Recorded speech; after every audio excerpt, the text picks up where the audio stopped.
Hello guys, magluluto pala tayo ng ensaymada. Yan, nagtunaw lang tayo ng gatas.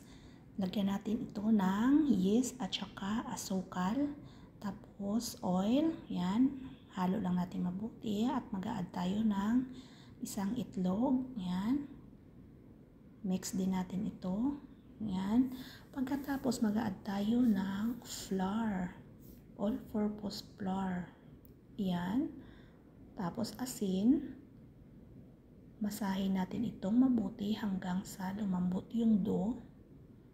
Ayan. Masahin lang mabuti.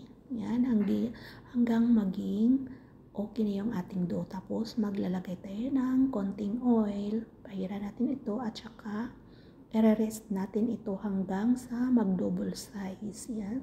Pagkatapos pala guys, ginawa ko na yung dough at inoven. Hindi ko na pinakita. Pagkatapos maluto, nintay ko lang na lumamig siya at tapos niloblob ko siya sa cream cheese natin. Yan. Cream cheese natin, nilagyan natin yan ng condensed milk at saka yung pagkatapos natin iloblob, yan. Lalagyan natin ito ng cheddar cheese sa ibabaw. Yan, napakasarap guys, napaka-creamy ng ating cheese. Yan, ating cream cheese, napaka-creamy at saka yung cheddar natin. Kaya nag-aagaw yung tamis at saka medyo yung alat ng cheddar. Yan, napakasarap guys. Thank you. Bye-bye.